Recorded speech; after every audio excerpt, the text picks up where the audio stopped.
So this is one of my favorite parts of our events, when we have journalists share how they did the story. We've got a great panel, and to moderate it, we've got a great moderator. Steve Drummond of NPR heads up NPR Ed. It's a 9-member team within the NPR network that works in partnership with member stations around the country to deepen coverage of education and extend it to audiences across digital platforms. Steve has more than 20 years experience covering education issues, and during his 15 years at NPR, he's held positions including senior national editor and senior editor of All Things Considered. Steve's work has been honored with many of journalism's top awards. Before NPR, Steve had a career in newspapering in Florida and Michigan, as well as Education Week, where I was lucky to have him as my first boss there. And I'm glad to say that he now serves as a member of EWA's Journalist Advisory Board, and I'm really grateful for his service to EWA. Take it away, Steve. We have Nate Robson, who's an investigative education reporter at Oklahoma Watch, a nonprofit in Oklahoma, and so he is right in the middle of a big, giant Common Core story, and so we'll let him talk about that a little bit. And Liana Heitin is with Education Week, so we have a bunch of current and former Ed Week staffers here. And so she's an assistant editor there and covers the curriculum beat and covers the Common Core through math, STEM, and social studies and things like that. So I think that's actually a really good juxtaposition for this panel of how we approach this, and it mirrors a little bit of what we try and kind of struggle with at NPR to cover the Common Core. As you guys know, the Common Core, or education in general, is the most local of issues. And so covering it nationally, as Liana does or as I do, is kind of a weird thing. And so a lot of what we try and do is balance these sort of broad national themes with trying to take the Common Core. And one of our big goals at NPR Ed is trying to, when we can, move away from the politics of this story, which Mike and others talked about this morning. And our goal is to try and take it into the classroom. Liana does that in a really interesting way in her work, and she's going to talk about that. And Nate, it kind of has to balance, and I'm guessing juggle the needs to really want to talk about what's going on in classrooms with a big, giant breaking story or kind of an evolving story of that. So it's a really good representation of this sort of national and local thread through the Common Core coverage and in this sort of curricular versus policy thread. And so both of these journalists can talk about that. I think it's also a really interesting time, and one of the things we've really struggled with at NPR Ed is that this is a really, really difficult story to cover and write about. It's complicated, it's confusing. As you guys all know, a lot of people don't actually understand it. I always say that anytime we do a 3-minute radio story on the Common Core, one of those minutes has to be devoted to explaining to people in their cars who may not be paying attention to this what exactly the Common Core is. And it's unusual this deep. For example, there was a certain point take another equally complicated story like the Affordable Care Act. There was a certain point where you could just call it Obamacare and move on, and people, sort of assume and hope that your audience understands what you're talking about. We haven't, at least we at NPR haven't felt like we've quite gotten there with the Common Core, or at least we have on the radio, on our online site, npr.org/ed or NPR Ed. We're feeling like, and our data shows us that our audience is much more engaged with education, and we feel like we can have more of an informed discussion with them than we do on the radio. Anyway, these guys are wrestling with some of these same issues. So basically, I given the name of the panel, how I did that, I asked them each to, this far into the Common Core story, pick a story or stories that worked particularly well, or talk about some of the lessons that they learned in covering stories, or some of the advice for you. And then maybe afterwards we'll talk about where we think this story is going from there. So Nate, why don't we start with you? So for Oklahoma, it's been a rather convoluted and hot button issue, obviously. And so one of the things I wanted to do is, so what we do at Oklahoma Watch is we write kind of state policy investigative pieces, and then we share it with anybody in Oklahoma that wants to run it. So that could be the Tulsa World, the Norman Transcript, the Oklahoman, or anybody out in the Panhandle. So that puts me in a tough spot because I'm not trying to do typical daily journalism, because then I would be competing head to head with some of the people who are trying to share content with. So I'm always trying to think more in a deeper level of as far as how I want to cover Common Core and standards in Oklahoma. And so for that, like when we actually decided to repeal Common Core, that put me in the position of I want to make a daily story out of this, but how do I write something that's going to be picked up? And so I wanted to essentially do a Vox version of what the repeal of Common Core was going to mean for Oklahoma. So I already had a lot of background in it. I just took a dive right into this issue of, okay, if you're a kid, this is what it's going to mean in your classroom. Essentially, you're just going to keep doing what you're already doing because we're going to be sticking to the same old Oklahoma standards. This is what it's going to mean if you're a teacher. This is what it's going to mean if you're a parent, and then also kind of some of the political background on it too. Like when Mary Fallon, the governor, says, "Oh, this is Obama trying to take over education in Oklahoma," just kind of include a polite reminder that she was on the Governors Association panel that helped create it. And so that's kind of where we wanted to go, is try to add more depth and context for people so that they could understand why this is happening, what's going on with it. And also we could keep pushing this out because I kept writing about Common Core for the next month after that. So this is something that we could reuse, we could link to it. I can't remember, somebody said something about having like a boilerplate of what Common Core is. So I could go in, I could copy and paste essentially what that was, like one paragraph, and then kind of forge it into whatever my new story was. Can I just ask a question? You have, and I think Mike Petrilli touched on this a little bit this morning. We have a lot of public officials saying a lot of stuff about the Common Core, and some of it is just super far off the mark or just patently not true. And I wonder how you view your role in sort of just letting people say that in your stories, or sort of the sort of truth squatting element to the story at this point. So I give public officials the leeway to say what they want, but I also will go back. I'll push them on the issue. So Governor Fallon, I politely reminded her during the press conference, hey, you were supporting this a couple of months ago. I think if you even threatened to veto any bill, so why are you changing your mind? So I will include what they say, but I also make sure I hold them accountable. So and she stuck to it, well, this is a federal takeover. So I made sure to include, and then with like proper attribution and a link, hey, this is what she said 2 months ago. She's a big fan of Common Core. Like, this is a political maneuver. Great. Liana, from a sort of a curricular point of view? Yeah, so I sort of have a luxury at Education Week of not having to go so much into the politics in every story. As you all heard from Andrew earlier, he's covering the state politics, so he's getting into the nuances there. So I've really pushed for this, I would say, to keep my coverage focused on the classroom and what's going on there.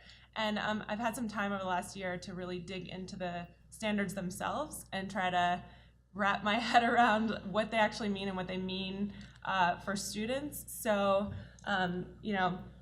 for example, I wrote a story about fractions. I had been talking to a lot of teachers. I'd gone to the National Council of Teachers in Mathematics and kept hearing like the same thing over and over from teachers, that the biggest challenge for them in implementing the new math standards was fractions. It was so different.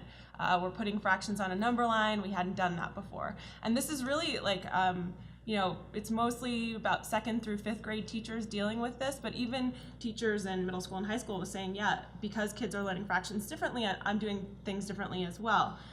So I started to dig in a little bit, and I kept hearing also the same example, which was that teachers can no longer teach don't ask why, invert and multiply, which is what they used to say when you're teaching how to divide fractions, because now you have to teach why that works. Like, you can't just teach the trick, you actually have to teach the reasoning behind it, and teachers realized they didn't know why it worked.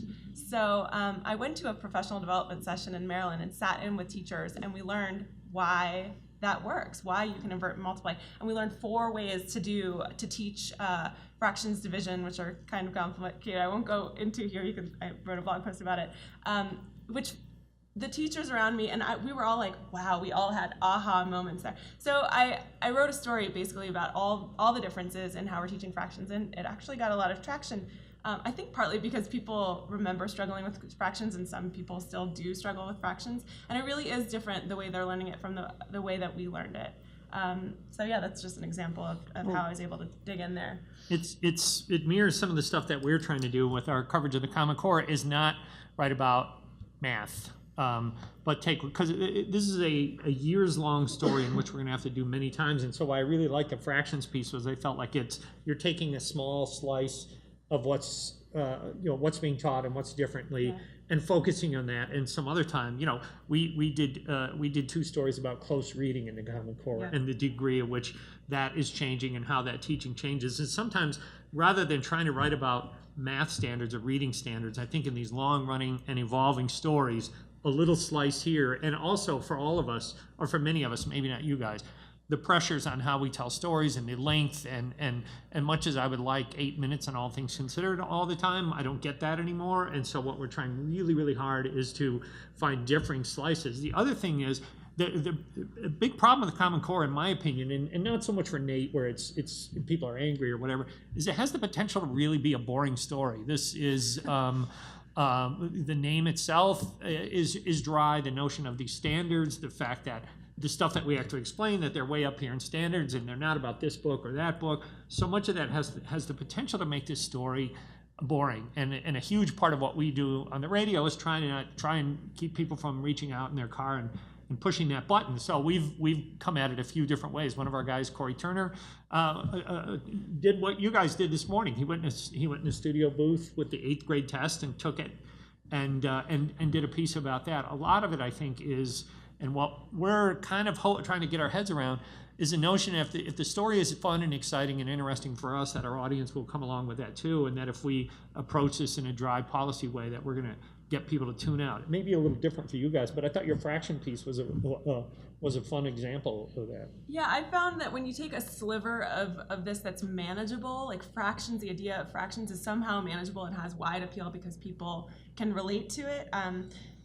That it becomes less dry. It seems like, okay, how am I going to write an entire piece on fractions, right? But because it's something that people can relate to, and I've had a couple instances where I've just taken like a problem and thrown it up on the blog and written a little bit about, okay, here are all the skills kids need to do this problem. I took a park example, sort of like the ones we took this morning, and I put it on the blog, and I had been with teachers who were discussing it. I talked about what their conversation was like, the skills kids need to do that problem, how it differs from previous problems, and then I just kind of like asked the question, what do you think of this problem?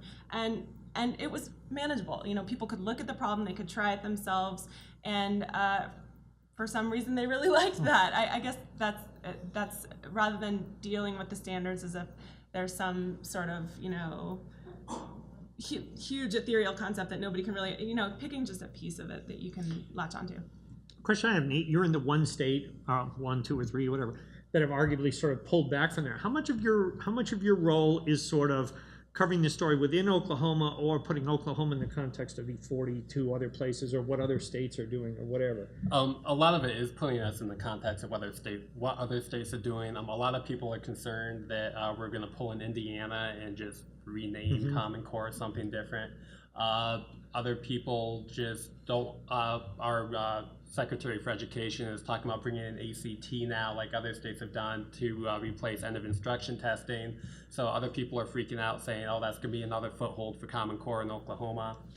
So a lot of it is kind of, you see these little small fires popping up in other states as they try to push Common Core out of their borders, and they're popping up in Oklahoma as well. Cool. And then I'll ask one last question, then open it up to the group, I think. So as I began by saying, I'm just curious as to where you, from your respective positions, where you see this story going in 2015. I think the obvious answer is testing. Testing is about to start. It's happening in some places, right. So everybody's kind of got their eyes there. I would caution people, though, in writing about testing to not conflate the testing and the standards, and make sure I think it's important to keep a distinction there in your writing, and to also recognize, like, yes, we need to be looking at the testing. I don't know that we'll really know much, though, until reports start coming back about how things went, whether they went badly or not, and then scores start coming back. But before that, I mean, teachers, I think it is important to still also keep your eyes on implementation and how teachers are doing this in the classroom, and still you can hone in on what's going on in a particular classroom. I think the other place that we should be looking is curriculum. I don't know if I'm really scooping myself here by saying this, but next week there's going to be a big release. I don't know if you've heard of edreports.org. I've written 2 stories about them in the lead up, but they're aiming to be like the consumer reports of curriculum for Common Core. So it's going to be a free online resource for teachers where they can go, or teachers, districts, parents, anybody go, and a group of teachers have been rating instructional series. So you can go and take a look, and I don't know if they're coming out with stars or check marks or how they're going to rate these series, but it's going to be big when it comes out. Look, like the big publishers will be sort of rated for the first time, and it's by a teacher-led group. So in each of your, wherever you're located, the story can be in the big, local district. If you're in DPS here, look at the curriculum that's being used, and then take a look at the rating and see what kind of rating it got. So I think that's going to be interesting when that all comes out. And well, for me, at the state level, it's going to be what we're going to do with the new standards. We just started that process now. It's going to probably be somewhat political and controversial as we go forward. We brought in a panel a couple of weeks ago to kind of help guide the state, people from Minnesota, Massachusetts, and Texas. Testing is also going to be an issue in Oklahoma going forward, especially as we try to figure out what we're going to do for testing. And really the big question is going to be, does what we do actually work? Oklahoma's got a lot of problems when you look at our education statistics. Our education funding sucks if you ask the teachers. Our metrics for like college readiness show that we aren't preparing students. So when we get new standards in about a year and a half, how are we going to measure success? Will we be able to actually see solid results from whether it's a fourth grader or a high schooler showing that they're actually graduating ready for college or ready for a career somewhere? And then actually I'll just ask one more question. The role for each of you in which sort of data and numbers are going to play as the story goes forward. And just whether that can be public opinion polls on public opinion, it can be test scores, it can be actual information or data collected about how students and teachers are using this. I just don't know. It's a thing that we're trying to get our heads around it to inform our coverage with numbers and information rather than sort of, well, Republicans say this and Democrats say this or whatever. And kind of on that, because at least in Oklahoma, we aren't going to have a base for comparison. It's going to be really hard to find a base of comparison. You can't compare, like, if you switch to the Iowa test of basic skills, which has been proposed, we can't just compare that to whatever our previous exams were for the PASS exam, or if we switch to the ACT. So you might have to look for other metrics. For me, it'll probably be college remediation rates. Do we see a drop in that? Is it relevant in your? It is, but it's all very difficult. I think if you try to look at public opinion polls on Common Core, every single poll comes up with like completely opposing, data. So they contradict each other. I think that's very tough to cover that way. And then looking at test scores for data, I don't think there are really comparisons to be made to previous test scores. And I do get concerned about some major media outlets who are going to make those comparisons, and I think that we need to be careful to call people out when they do that. So I think the data is a really hard part of this right now. I'm not exactly sure what to say. I think for us it's been a challenge of trying to look at it creatively. We've seen, I think I've seen out of Indiana where they've sort of essentially adopted this mirror image of standards that looks an awful lot like the Common Core or whatever. And I think it's useful when you look at individual standards. We did this last summer amid all these sort of big picture questions. We took 5 reporters from around the country and we asked them to basically find 5 teachers and walk through one lesson, one Common Core based lesson. And I think one of the services or roles that we can play in this process, whether we like it or not, or whether it's a good lesson or a bad lesson, is really trying to take so much of this rhetoric and put it down into take an individual standard or an individual lesson and see how it applies. Because I think so much of the discussion around the Common Core is not happening at that level. I didn't mean to make a speech. That's just sort of some of the directions we're going. Questions, you guys? Or suggestions?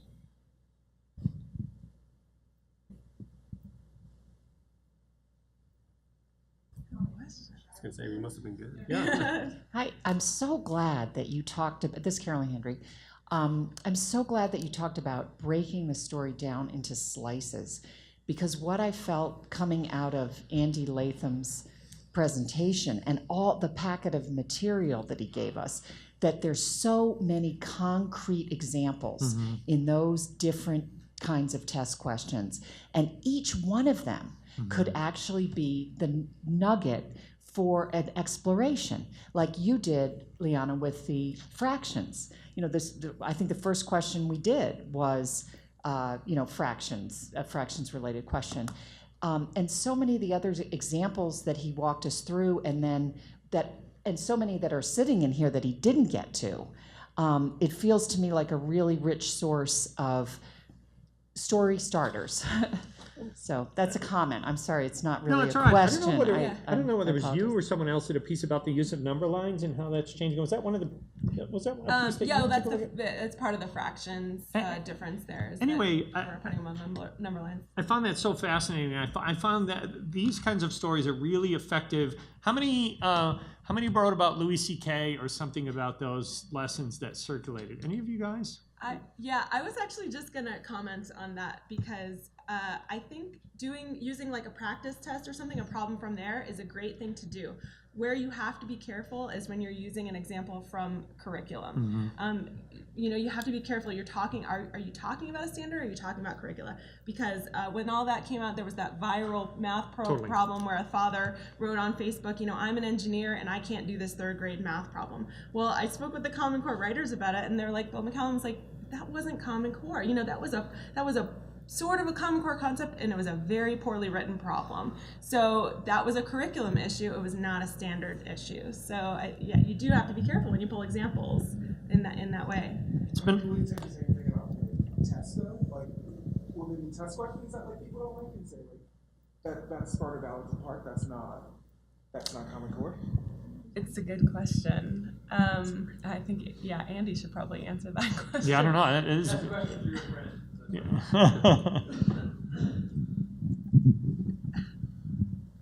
I think there's less leeway there. Yeah. Yeah.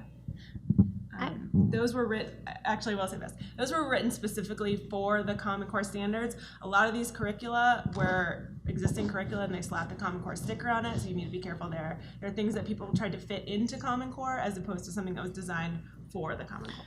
We did a couple of pieces about textbooks and lessons and all this stuff, and there's some really good stories to be done about the vetting of what is or isn't approved by the Common Core. There was some commission in Virginia. Some districts are doing it. We did a piece about a district that had to basically rip up their test book and look through it and pull out the pieces that match with that they felt. But again, so much of this is going to be subject to interpretation and happening down at the curricular level and not up at the standards level. Sorry, kind of adding on to that too. I mean, to kind of hammer in the difference, like when we dropped Common Core in Oklahoma, school districts started freaking out because they just bought a whole bunch of Common Core curriculum because we were about to make that switch 100%. And so the question was, do we have to get rid of our textbooks now? We just dropped millions of dollars, and it was, no.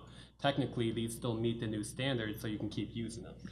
To me, that's a question I've had with Oklahoma and a lot of others, and I think one of the responsibilities when people are talking about repealing or doing away with this stuff, I think the economics of it are really, really good questions, is how much that's going to cost. And I think people who would normally be arguing for fiscal responsibility often in this debate are finding themselves advocating the withdrawal of stuff that costs a whole lot of money, of the taxpayers' money. So that's the other element that I think keeps coming in. Kathy, you had a question? Oh, sorry, one here. Sorry, forgive me. Oh, it's like, oh, sorry. You can. Okay, I guess because it's related to the last question, I wanted to engage you all a little bit more on the question between what is Common Core TM and what is presented to parents as Common Core, kind of like that math equation. Because my first impulse upon seeing that problem and the Louis C.K. stuff was to think, no, that's not really Common Core. What are they talking about? But if you're a parent, like, what difference does that make to you? It's how do we deal with that as reporters? And because I think if we just write a story being like, well, actually, Louis C.K. is wrong and this isn't technically Common Core, so what? Let me try, and then you guys talk. One of the things that bugs me in education reporting, and whether it's No Child Left Behind or the Common Core, is the assumption of pointing out something bad like that, and the assumption that whatever the current wave of reform that's happening is doing some terrible damage. In other words, that before Shakespeare was being taught and Dickens, and they're now being thrown away to meet these tests, and we know that in a lot of these districts and the places that you're reporting on were schools with deep problems. And so that to me is what's kind of frustrating. You can always find anecdotes of bad teaching, and whether or not it has anything to do with and it's not our goal to support or advocate for the Common Core, but to raise a really honest question of whether that's just a really bad lesson or whether it has anything to do with the Common Core, I think is a useful service that we can serve. I don't know, maybe you guys have different thoughts.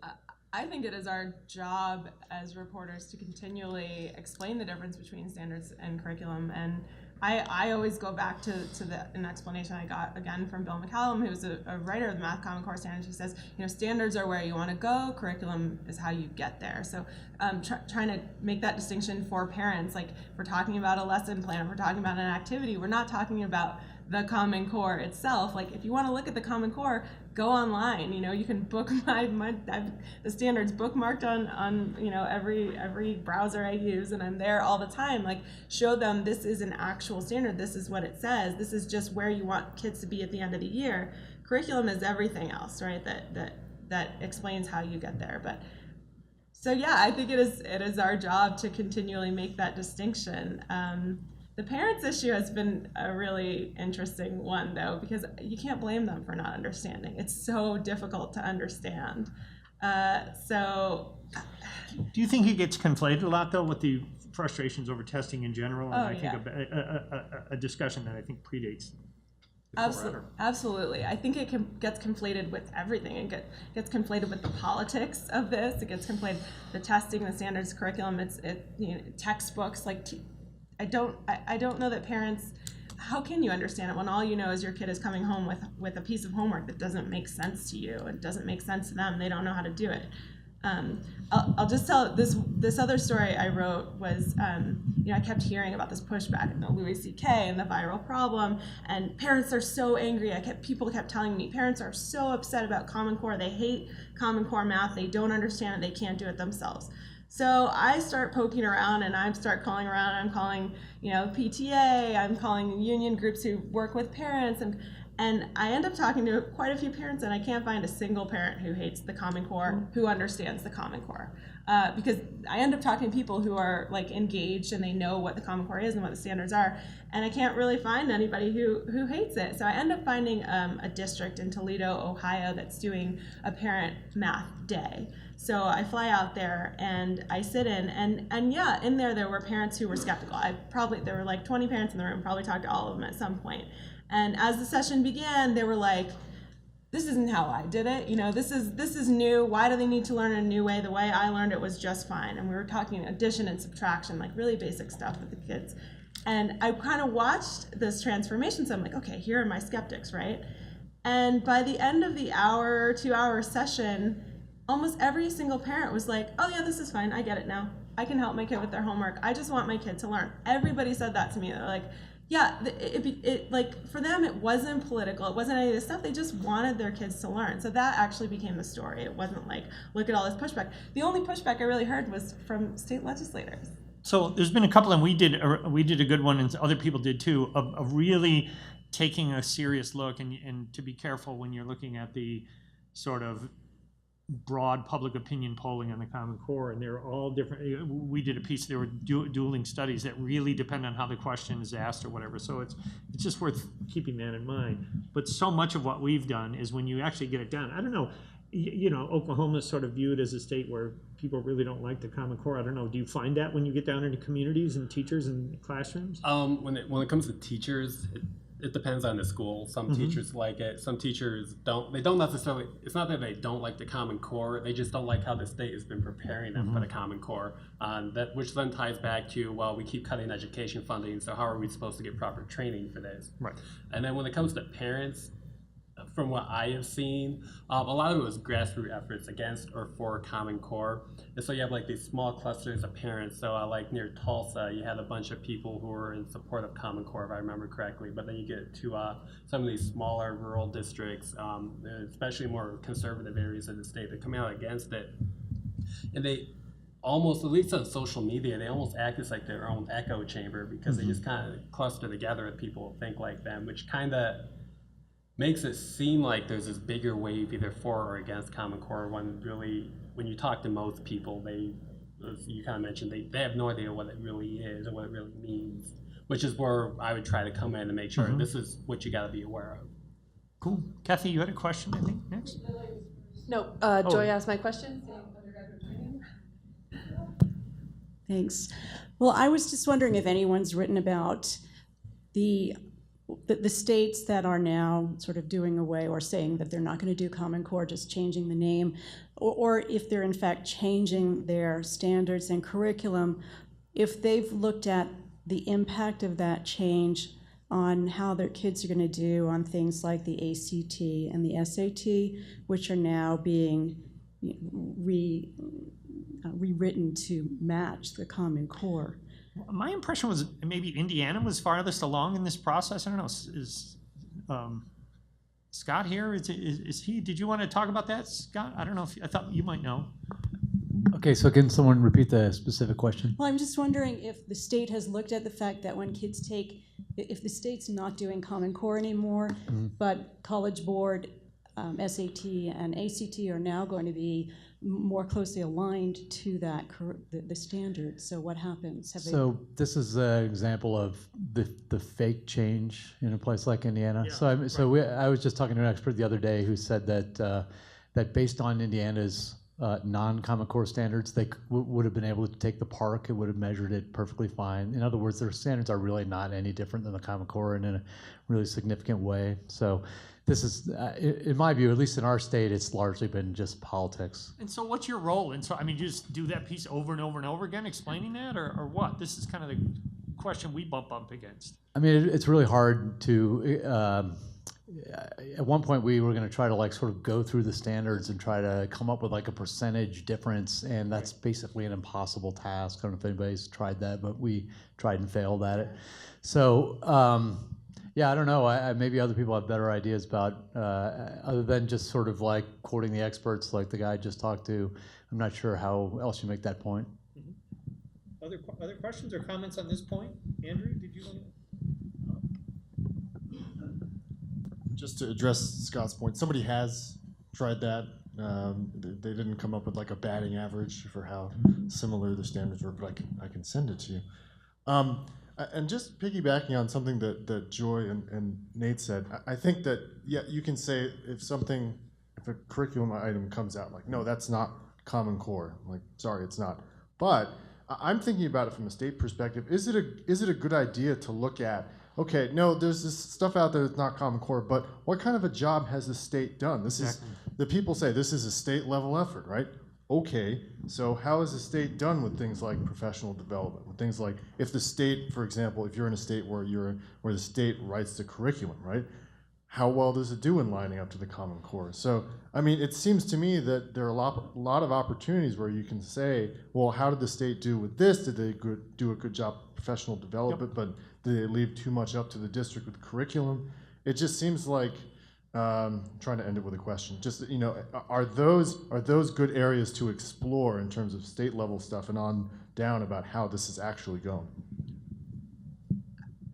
For professional development, I would say it's not worth exploring at the state level because I think that really is so district-led and it differs from school to school also. So I think it's more interesting to focus in on a particular place and how it's going, or even a particular teacher. How, like, okay, so since the day you guys adopted Common Core till now, like how much PD have you done? So I don't know if that answers your question at all. From my point of view, you raise a really good policy implementation question. Is like you were saying, oh, the writers of the Common Core have been saying for a long time, well, that's not our problem, that's curricular stuff. Well, but then this policy was implicated that created this, in a sense, a Wild West show of curriculum stuff, and you're sort of saying, you're kind of pinning it on this, you know, the state level to take a look at the states and how they're sort of managing that process, I guess. Yeah, I mean, you know, if the people who wrote the standards say like, well, that's not what we did, it's like, that's fine, but what are states actually doing with it, and where are they doing, and districts too, where are they doing a good job with it and where they're not, because that's, at this point, you know, that's a lot of what matters. So I just think it seems like there are different policy issues you could carve out for district and state level stuff and then explore it that way too. So. There are, and I would say it would be a lot of like anecdotal coverage. I don't know how you get hard data on that, and I love data, so that's kind of like where I'd be challenged on that story, just because I'd be like, well, where's the data to kind of go one way or the other? But I mean, there's definitely something you could do in that. Like, if I remember correctly, Iowa's implemented like a STEPS program for like teacher development and training. So there are states that like are doing interesting things in development that could be further developed in some type of coverage. I guess it just implementation becomes localized so quickly. Like so much of that is just happening locally. It's hard to say what an entire state is doing. So yeah, we all have 43 states in DC have the same standards. So kids have to meet the same expectations by the end of the year. But even within one school, you can have two teachers who were prepared completely differently for how to do that. So it's hard. It's hard to cover that in a state way. Question here? She's got a mic for you. Yeah, okay, sorry. So I think, there are the critiques that feel, my name is Ulka Hansen. I'm here with the University of Colorado, Denver.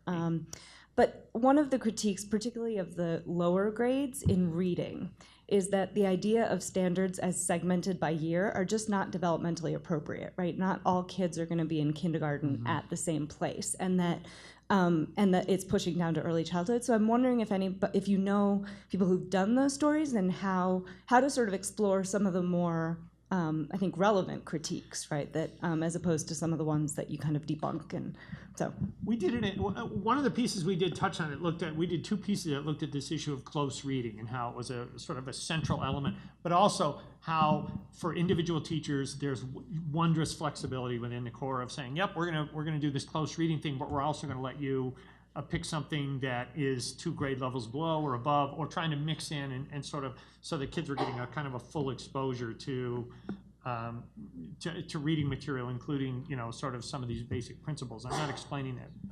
No, it's fine. I think the one sort of when I look at it, the one that a lot of teachers pre-K and kind of K through 3 come at are phonological awareness, the ability to decode words. And even other countries kind of assume kids aren't necessarily going to read until 7 or 8. But what we've created is by kindergarten, if they're not doing certain things, they're held back, and that's tied to all of the 3rd grade literacy stuff. So I was just wondering if anyone has done that sort of piece, because it feels like it's a big piece in the early childhood, sort of lower elementary space. Do you guys know? Anyone there? I'm going to add it to my list. I think it's a really good story. And we talked generally about how it applies to little kids. We haven't, it's one of a million things on our list there. Somebody. I've done some of that on math. We actually haven't looked at the language standards, and I think that's really interesting. And it plays into the testing story because there's a lot of question of can kids in 3rd grade type their answers, right? Like not even like can they maybe answer the question if they were handwriting, but can they type their answer? So there's a lot of developmental stuff in those early years that that keyboarding question. I really would love you guys to thought. I've heard it so many times from individual teachers, and they're super worried about it. When you chase it down, it seems like it's really hard to tell whether it's tangent. It's part of the main story or whether it's a tangent. I totally agree. It's very squishy, and you get it like that seems to have a lot to do with whether or not the kid has a computer with a keyboard at home, right? Because like whether or not they have a smartphone is not necessarily relevant to whether or not they can use a keyboard, and whether or not keyboarding is part of the class, like part of what's being taught at school, is different everywhere. Right. Oh, question here. So. We just had the question about stuff about early childhood, the early years, and have we done anything? So what reliable academic studies have been done about are the early grades of Common Core age appropriate? Like, what are the ones I want to look at? Where are they? I think about this a lot because I hear this developmental appropriateness argument all the time for both math and reading in the early grades, and I haven't really written about it yet. I think one of our colleagues may have done a piece recently, but I don't think there has been any good research. And I keep going back to the question of like, who's the best person to determine developmental appropriateness? Is that a developmental psychologist? Is that because you hear it from teachers, but are you basing developmental appropriateness on what kids traditionally have been able to do? But if your standard was lower previously, how do you know that kids don't have the potential to reach a higher standard if you've never taught them to that standard? So I've been struggling with this. I don't know that there's good data on it right now, and I'm just go back to who's the person to figure that out. I'm not sure. Eric's itching to say something. Yeah. Oh, well, just before you go on, I was hoping our new friend from the school. So you have issues about it. So who's doing the work in the field that we should see? I do think there is research in the early childhood space that really talks about developmental progressions, all being different for kids. So the way I always compare it for friends of mine who have pre-K, imagine there are 8 big tracks, gross motor, fine motor, literacy, whatever, and kids between 0 and 8 are ahead on certain ones and further behind. And I feel like there's a lot in the early childhood space around that. I think doctors, I think developmental psychologists. So it feels like it's a legitimate critique, not only, I mean, you're right, kids can have higher standards in some, but at what cost? And is that the natural progression for that child in light of their cultural background? So kids coming from Hispanic families and African American families, often very vocal and a lot of social, but not focused on alphabetic literacy. So, but I think in the developmental psychology space and the early childhood space, like at Morgridge, over at DU, I think that's there. I think we haven't really pulled that into the in curriculum. general, but specific to the Common Core, which is so new and. Yeah, I don't think there's anything. I just don't think it's been a question, which is why I asked whether you thought someone had done it. Okay, Eric Roblin is down to make a comment here, and then we'll have one more question. Oh, sure. I was just going to toss out another random story idea of another little slice that you could do in any state, is the change in the use of calculators, because the Common Core talks a little about calculators, and the assessments have new rules for how you can use them that in many cases are different from before. And so you can do a great story about how is calculator use changing in the Common Core era, and what does that look like? It's just, and it will take you in all the different types of directions, because they'll have calculator-free sections, other sections where you can use them. It's just another slice of this that might make a really interesting story that you could do in any state. I'm all over that. I'm totally writing it down. One last question here. Well, I just wanted to, thanks. I did early ed for a year and a half, so I'm sorry if I'm contributing too much, but back to your question, like in my year covering early ed, I was in kindergarten classrooms. We have transitional kindergarten in California, preschool classrooms, where kids were learning what counts as Common Core math. It was all hands-on, it was all with blocks. So the question of, is it developmentally appropriate? Like, I would really urge you to try to get into classrooms where the principal's saying, yeah, this teacher's doing it really well, and get a sense of like, okay, for the people who are arguing it can work, like what does that look like? And then get to the question of like, if these kids can do it, how come in some cases it's considered not developmentally appropriate for other kids? Because I mean, I've been in Head Start classrooms where they're doing the like Common Core aligned tasks. So just to throw that out there. Kind of to add on to that too, I'd say you'd also, especially with Cleveland, make sure you get into like really struggling schools to see what they're doing. Because I mean, if you're just picking the bright spots, it might be convoluted. But at least in like Tulsa, Oklahoma City, I mean, we had the 3rd grade reading retention law, and primarily it's minority, low-income students that are struggling to meet the standards. Caroline, we there? Hey, thank you all very much. I hope that was useful.